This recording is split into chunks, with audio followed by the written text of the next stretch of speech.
Cassius. He was a virgin, a gentle giant, lovingly referred to as the slob.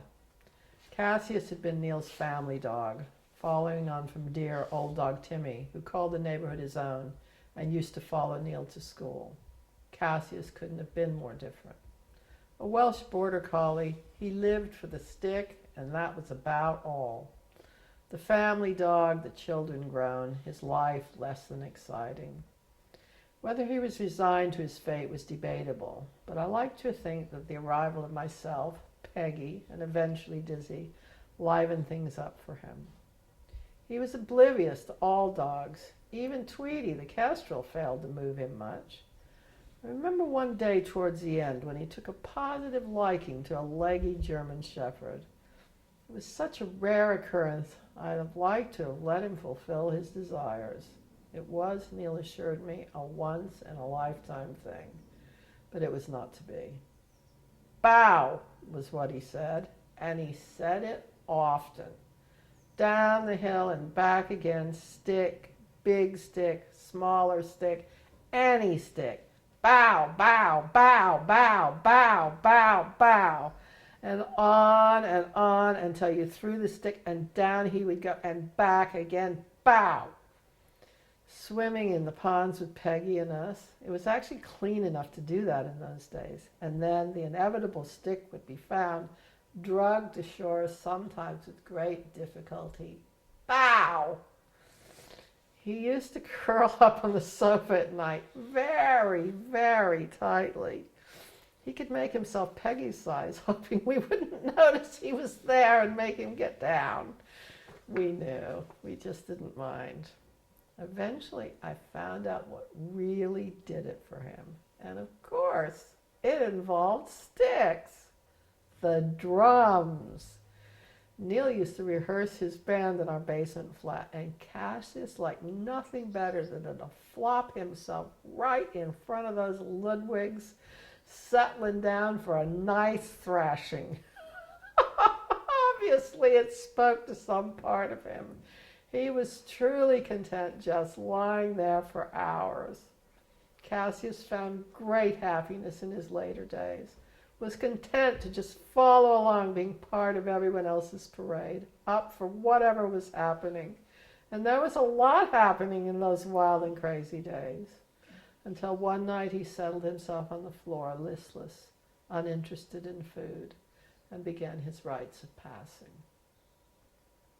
The heavens opened up the day he left us. They were burying Peter Sellers at Golders Green. My father was in town for all that it mattered. Cassius was my only interest. I sat with him on the floor, his head in my lap, gently stroking him, talking to him. The first of many passings I had been honored to attend. And late that night, his heart gave out. Shocking to see, not knowing now what I had learned. His body shook and twisted before he was at peace. I was uncertain what to do and powerless to do anything at the time. Mercifully, he was gone in a matter of minutes.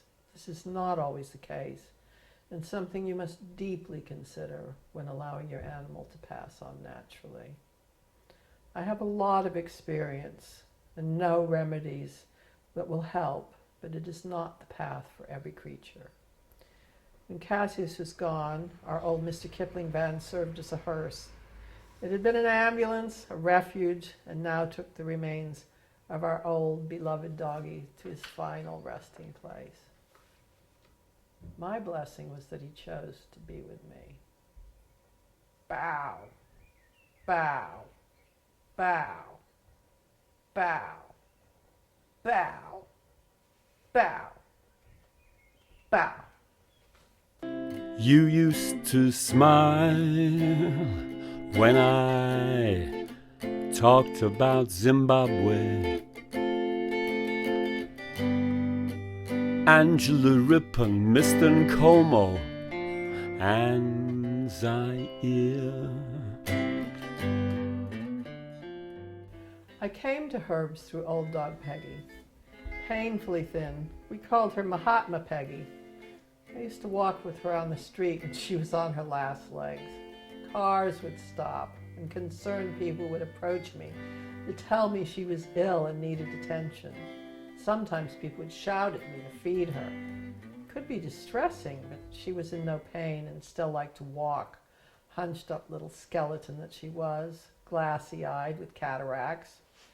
It was also good to know that people cared enough to stop their cars and say their piece. I wonder now if she had been a child, would they have done the same? Nevertheless, they did. They cared. And this was England, and it was a long time ago. Peggy used to go around circling the house nonstop. We reckoned she had Alzheimer's from the tinfoil she used to ingest, as she so loved eating garbage. And in her previous life, before finding me, she must have gotten a lot. Life was very different then, and not knowing what I do now, I used to leave her outside the corner shop when I went in.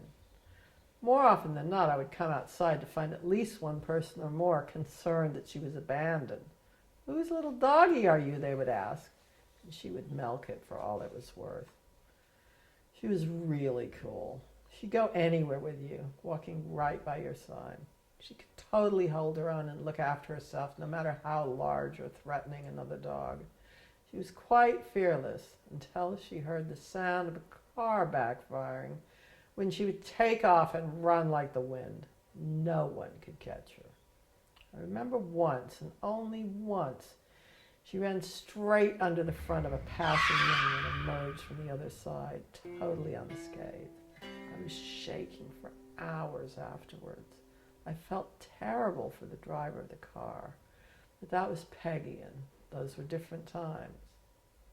She was such a happy little dog, strong and robust, loving to run straight through the fields of tall grass, making rabbits pop up way over on the other side, or running round and round in circles that day in Hyde Park, or sitting with us in the little Maury pickup Neil had then, with Cassius in tow, swimming in the ponds in Hampstead Heath, driving home up the little dirt path, Peggy and Cassius jumping over the tailboard and running back to the pond.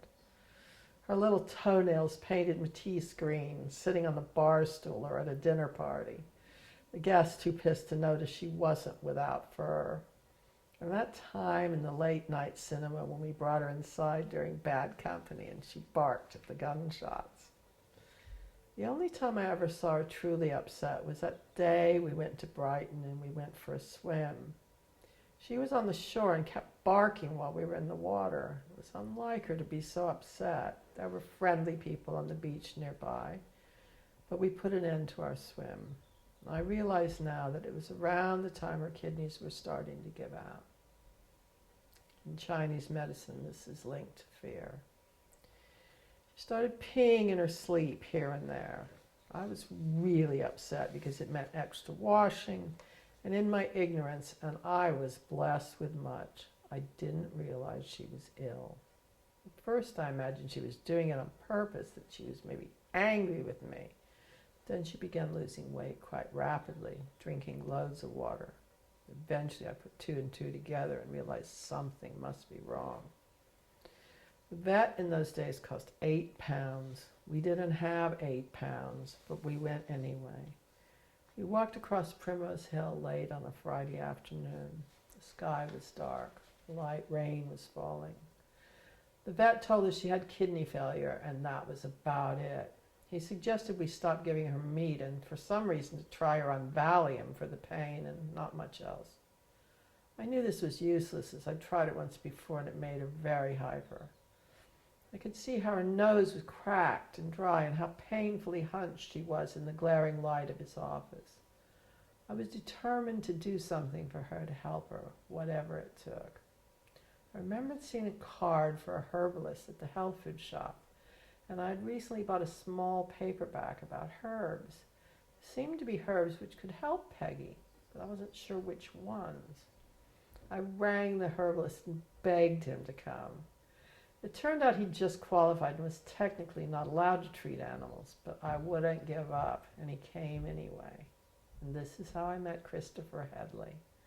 Very tall, very shocking, then ginger hair and beard, very kind, equally gentle and wise, without doubt the greatest diagnostician I've ever encountered.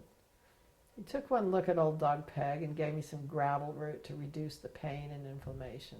I'm sure there were other things as well, but the gravel root is what stays in mind. Within days, Peggy was pain-free, and even more amazing, within weeks she'd sprouted a whole new nose, black as a button, shiny and moist. It was truly a brand new nose. I began feeding her on people food then, rice and vegetables, which she enjoyed, and she seemed very happy. The Alzheimer's increased. She would walk in circles around the flat nonstop for hours at a time. I reckon on some days she did about 5 miles. While I knew she wasn't suffering, it was very distressing to see her getting old. On a good day when I awoke, she would only have peed where she walked, but on a bad day she'd have trailed around a big pile of poo. Once she got her head nicely wedged through the rung of a ladder. She just stayed there in place until Neil removed it. She then continued in her circle. I used to get very upset and shout and cry. Like when she fell over in the garden and would lie there upside down until I came and righted her. It seemed so hopeless, so sad, so what's it all for?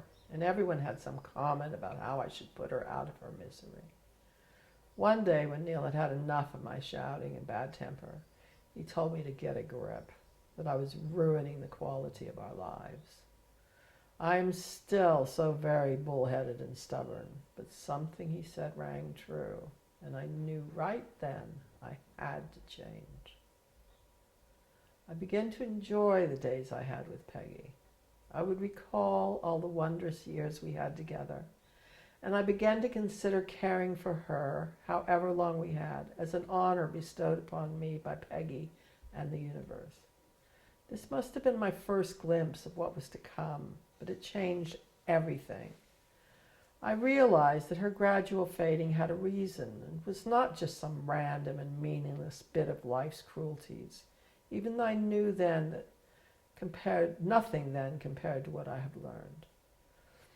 I must have begun to feel that I would eventually know the answer. What I knew for certain then was that Peggy was happy, Alzheimer's and all, endless circles and all. She was happy. She wasn't in pain. She loved her food. She loved us. She had a whole new nose, and she was not ready to go. No matter how painfully thin and frail she looked, no matter how people recoiled at the sight of her, how they never seemed to tire of telling me that I was cruel and that I should have her put down. I listened only to myself, and really only to Peggy on this one. I knew she wanted to be cremated when the time came, that she never wanted to lie in the cold, cold ground as she saw it. And I knew that she hated the vet, and they had nothing to offer her. So I set about finding a way that I could put her to sleep at home when the time came, on my own, without a vet in sight. I began reading and inquiring about herbs, certain herbs that they had used long ago to help animals in the end, and I acquired some. Herbs that would relax the body so gently and efficiently, if taken in large quantities, that the heart would simply forget to go on beating. I knew that I'd have to syringe these herbs into Peggy's bottom, for if I gave them to her orally, they would make her vomit. This was what I was determined to do for her, in the warmth and comfort of the home she loved, when the time came, when her time came, when she was ready, not when everyone else thought I should, not when I'd had enough. We began to celebrate our days together. She had an extremely irregular heartbeat, but strong, very strong. She probably had it all her life. This was not to be her demise. It was her back legs that I kept an eye on. I knew when they began to fail that the time would be right. But Peggy had a few more adventures in her. We had horrible builders thrust upon us, and one day while she was circling, the door was left open, and I noticed she was missing. She was nowhere to be found. I was frantic, but about 10 minutes later I received an angry phone call. A woman arrived with her soon after. Peggy had wandered down past the bottom of the road, and the woman had concluded that I'd been starving and torturing her. She screamed abuse at me for a very long time and was entirely unwilling to listen to any of my side of the tale. I felt bad at the time, but it was always a strange mixture of knowing how much people cared and how far they were willing to go. Peggy seemed quite exhilarated from her adventure. A few days later she escaped again, and this time, well, it makes me laugh when I remember her sitting up with those blankly staring eyes in the back of some Mini with a mom driving her children to school. Taxi for Peg. The last time was on Hampstead Heath. She walked so slowly then. She didn't need a lead. We were both fast walkers, and we had to go very slowly to accommodate her. We used to moan about her pace, but we were committed, and she still loved to walk. And then, in a moment, up on top of the hill, overlooking the 3 ponds, something spooked her, and she took off. This hunched-up skeleton of an ancient wizened baby took off like the proverbial bat out of hell, up towards the ponds, Neil racing after her, and he is fast and strong, but no match for her on that day, on until they were no longer visible. It was funny to watch them from where I stood, Neil as big as he is, chasing this small white dog and not being able to catch her. When he finally returned, and it was a while, with Peggy in his arms, he was well pissed off. But we remember it fondly now. Peg's last stand, and what a stand. You'd have never dreamed she had it in her. Yes, you can teach an old dog new tricks. When Peggy was what we reckon was about 17, we got access to a doggy door. It wasn't the new light plastic kind either, but an old-fashioned hinged plywood flap, and it made a hell of a racket. We held it open for her, and she obliged. After a few dry runs, she quickly mastered the concept. It was probably winter, and we were concerned about drafts, or I might have had the wisdom to prise it open for her, but somehow, when she wasn't going in circles, she managed. She liked it outside, and I wanted to have access, but it could be a problem if she fell over. Sometimes she would be stuck on her back, legs waving and wiggling in the air, letting out tremendous yelps, till I would rush outside to help her, usually at night, usually when it was raining or very cold, and mostly when I had been fast asleep. I remember one day lying in the sun on Primrose Hill, when I just had a feeling and rushed home to find her upside down and yelping. The woman upstairs who shared the small garden with us at the time told me she'd been like that for a while, and she just stood there and watched, even though Peggy was famously friendly and knew her well, and she was obviously in need of help. Impending death really does repel some people, and a lot more talk about how I should put her down. I was always watching for the signs. Loss of interest in the all-consuming food, it never happened. Or a significant change in those wobbly back legs. Shortly before she left us, she was lying on the sofa under a blanket. She loved to curl up underneath. When she somehow got too much blanket and too little air, her breathing was practically non-existent. I was certain the end had come. How fitting that she would smother herself with a warm blanket she so loved.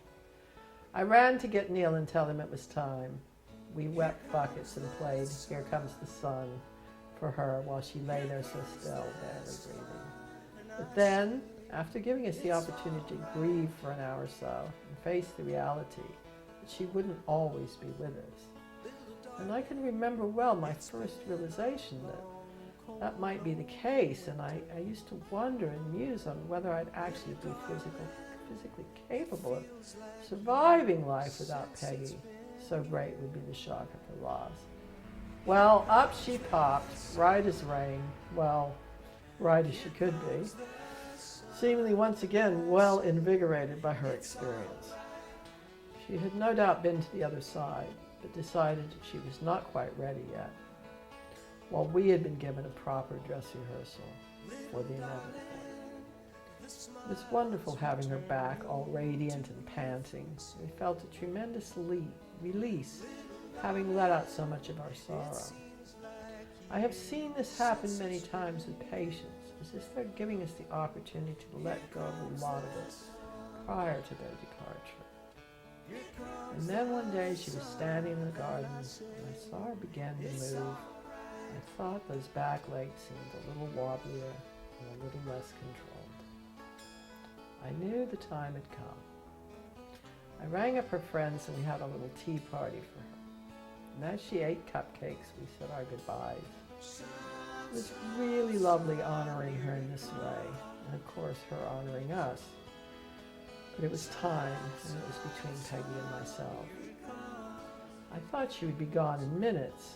I remember closing curtains and placing her in towels and filling plastic syringes with the necessary herbal tinctures. This was not how it went. I explained to her what I was about to do, and she was obviously ready and willing, and I gently squirted the herbs into her bottom. She didn't mind at all. I waited, tears in eyes. At first you could see her body totally relax, and then she perked her head up, looking around like she was seeing clearly for the first time in ages. Next thing I knew, she got up, walked out the back through the dog door, and stood in the garden sniffing the air. She looked amazing, young and vital, her eyes clear, her legs supporting her. You could see the young Peg, the one that chased rabbits in the high brush. We were together and enjoying these moments. She was with us all through the night. We lay on the bed together, myself and Neil, with Peggy next to me, and Dizzy curled up tight next to her, watching, always watching. Occasionally I would give her a little more of the herbs, and she responded gratefully. You could see her traveling and reflecting on all our time together. And as she became younger and younger, she would let out a few excited little barks, like when she was a puppy. We held each other in that place all night long. Dizzy never left our side. Finally, in the morning, at about 11 a.m., my gentle and beloved Peggy quieted her breathing and slipped away. And that heart of hers, ever so strong and irregular, well, it didn't stop beating for a good 10 minutes after she had ceased her gentle breathing. We lay her in state. We couldn't believe she had gone. We were sad and traumatized, but we had also shared the most joyous experience. Her passing was beautiful and loving, and I will always cherish the opportunity I had to give her the passing she wanted. My beautiful, glorious Peggy doggy. After a few hours, we got up the courage to drive her to the RSPCA to be cremated. And I remember how they were really shocked that we gave them a 5-pound donation in her memory. It was a lot for us at the time. It seemed only fitting for our beloved girl. We drank a lot that night, and we cried and played songs like Hey Packy by Loudon Wainwright. Some folks will wonder why they were born. They ain't never been swimming with a dog in the morning. We knew that part of the past had slipped away, managing to elude us. I didn't know then what I know now, but I felt I would see her again. And I knew without question that she had no fear, that she welcomed the transition, and that she had taught me lessons so precious, lessons I would never forget.